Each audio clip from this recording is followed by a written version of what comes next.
अंग्रेजी कैलेंडर के अनुसार साल का आखिरी महीना चल रहा है और पौष अमावस्या इस साल की आखिरी अमावस्या होगी।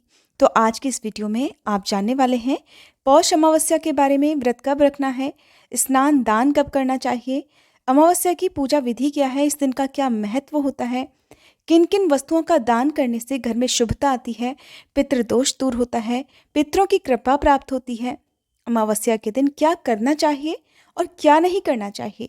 इन सब बातों के बारे में बताने से पहले मेरा आपसे अनुरोध है कि आजकल आप हमारे चैनल पर पौष मास महात्म्य और भागवत कथा भी जरूर सुनिएगा। किसी भी महीने के कृष्ण पक्ष की अंतिम तिथि अमावस्या कहलाती है। धार्मिक मान्यताओं के अनुसार पौष अमावस्या का विशेष महत्व है क्योंकि इस दिन कई सारे धार्मिक कार्य किए जाते हैं। पितरों की आत्मा की शांति के लिए इस दिन तर्पण और श्राद्ध किया जाता है ताकि घर में सुख शांति बनी रहे और पितरों की कृपा भी प्राप्त होती रहे। अगर किसी के घर में पितृदोष है, काल सर्प दोष है, तो उससे मुक्ति पाने के लिए इस दिन घर के जो भी बुजुर्ग सदस्य हैं या घर के जो भी बड़े सदस्य हैं, चाहे वो महिला हो या पुरुष हो, इस दिन उपवास रख सकते हैं। पौष के महीने में सूर्य देवता की पूजा का विशेष विधान है, तो ऐसे में अमावस्या के दिन सुबह जल्दी उठकर अगर हो सके तो ब्रह्म मुहूर्त में, नहीं तो सूर्योदय के समय सूर्य देवता को 1 लोटा जल अर्पित करना चाहिए। जल के लोटे में थोड़े से काले तिल, रोली, मौली, अक्षत और लाल पुष्प डालकर सूर्य देवता को अर्घ्य दिया जाता है। 1 लोटा जल अपने पितरों के नाम से भी सूर्य देवता को अर्पित करना चाहिए। इस दिन पवित्र नदियों में स्नान करने की परंपरा है, लेकिन हर किसी के लिए पवित्र नदियों में स्नान करना संभव नहीं होता है। ऐसे में परिवार के हर सदस्य को आज के दिन नहाने के पानी में थोड़ा सा गंगा जल मिलाकर स्नान करना चाहिए। स्नान करने के बाद शुभ मुहूर्त में राहुकाल को छोड़कर किसी भी दिन आप कुछ न कुछ दान अवश्य करें, क्योंकि इस दिन किया गया दान पितरों को प्रसन्न करता है, पितरों की मुक्ति का कारण होता है। और ऐसे में आज के दिन आप जो भी वस्तु का दान करते हैं उसका कई गुना पुण्य आप और आपके परिवार को प्राप्त होता है।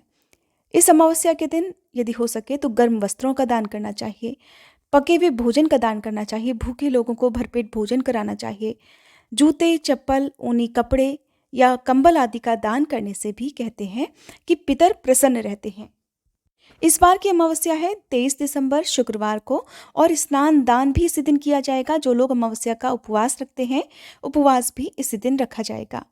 अमावस्या तिथि प्रारंभ होगी 22 दिसंबर गुरुवार को रात 7:14 से और समाप्त होगी 23 दिसंबर शुक्रवार को दोपहर 3:46 पर। क्योंकि अमावस्या की तिथि दोपहर में समाप्त हो रही है, इसलिए 23 दिसंबर को अमावस्या के दिन जहां तक हो सके तिथि समाप्त होने से पहले पहले दान इत्यादि के जो भी काम है वो आपको कर लेने चाहिए। आज के दिन की खास बात यह है कि इस दिन पूजा में रुई की बत्ती की जगह कलावे की बत्ती जलानी चाहिए और इस दिन दीपदान अवश्य करना चाहिए। अमावस्या के दिन अपने घर को गंदा बिल्कुल नहीं रखना चाहिए, क्योंकि ये तिथि देवी लक्ष्मी जी को भी समर्पित होती है। और अमावस्या के दिन कहा जाता है कि माँ लक्ष्मी जी साक्षात धरती पर विचरण करती हैं। ऐसे में अपने घर के मुख्य द्वार पर उत्तर दिशा की तरफ मुंह करके एक दीपक माँ लक्ष्मी जी के नाम का भी जलाया जाता है। इस दिन सूर्योदय का समय रहेगा सुबह 7:11, सूर्यास्त का समय रहेगा शाम 5:30, ब्रह्म मुहूर्त रहेगा सुबह 5:22 से 6:16, अभिजीत मुहूर्त रहेगा दोपहर 12 से 12:41, विजय मुहूर्त रहेगा दोपहर 2:03 से 2:45 और राहुकाल रहेगा सुबह 11:03 से 12:20 तक। ऐसे में आपको ध्यान ये रखना है कि अमावस्या की जो भी पूजा होती है, विशेष रूप से पितरों के निमित्त हम जो भी काम करते हैं जैसे कि श्राद्ध, तर्पण या पिंडदान आदि, वो दोपहर के समय किए जाते हैं और खासकर 12 बजे के आसपास ये काम किए जाते हैं। लेकिन आपको आज ये ध्यान रखना है कि राहुकाल का समय समाप्त होने के बाद ही आपको पितरों से संबंधित कार्य करने चाहिए, क्योंकि राहुकाल के समय में यदि हम कोई भी शुभ कार्य करते हैं या पितरों से जुड़ा कोई कार्य करते हैं तो वो पितरों को प्राप्त ना होकर राहु और केतु ग्रह को चला जाता है। आज के दिन पितरों की शांति के लिए उपवास रखने से न केवल हमारे पितृगण तृप्त होते हैं, प्रसन्न होते हैं, बल्कि ब्रह्मा, इंद्र, सूर्य, अग्नि, वायु, ऋषि, पशु पक्षी समेत सभी प्राणी भी तृप्त होकर प्रसन्न रहते हैं। अमावस्या के दिन अपने घर के मुख्य द्वार को पानी से साफ करके आपको एक दीपक पितरों के नाम से भी जरूर जलाना चाहिए। अंधेरी सुनसान जगह पर, चौराहे पर आप रात के समय दीपक जला सकते हैं। सुबह स्नान करके आप पवित्र नदियों में दीपदान कर सकते हैं, किसी भी पवित्र वृक्ष के नीचे दीपदान कर सकते हैं। अमावस्या के दिन पीपल के पेड़ की पूजा जरूर करनी चाहिए। और इस दिन खासकर शनिदेव की कृपा पाने के लिए शनिदेव की भी पूजा की जाती है। पीपल के वृक्ष के नीचे आप मीठा जल अर्पित करके कोई भी प्रसाद फल वहाँ पर रखें और पीपल के वृक्ष की 7 बार परिक्रमा करके एक दीपक सरसों के तेल का आप पीपल के वृक्ष के नीचे भी जरूर जला कर आएँ। और अपने पितरों से अपनी गलतियों के लिए, जाने अनजाने में की गई भूल के लिए आज के दिन क्षमा जरूर मांगनी चाहिए, ताकि अगर आपके पितर आपसे नाराज़ हैं तो वो आप पर प्रसन्न हो सकें। आज के दिन क्या करना चाहिए, क्या नहीं करना चाहिए, तो इस दिन सबसे पहले सूर्य देव की पूजा की जाती है। स्नान करके उन्हें तांबे के लोटे से जल अर्पित किया जाता है। इसके बाद अपने पितरों से पितृदोष की मुक्ति की प्रार्थना की जाती है।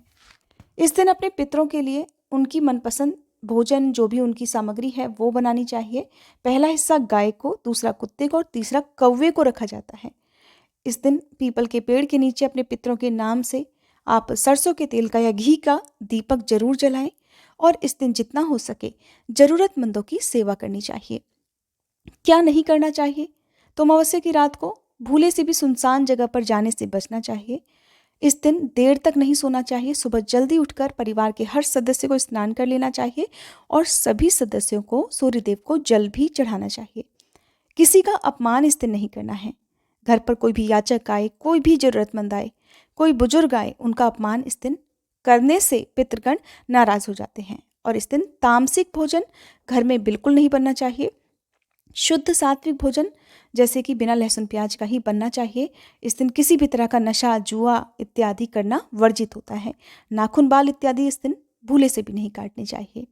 तो ये थी पौष अमावस्या की जानकारी। उम्मीद करती हूँ ये वीडियो आपको पसंद आई होगी। आने वाली वीडियो में हमारे चैनल पर आप पौष अमावस्या की कथा भी जरूर सुनिएगा।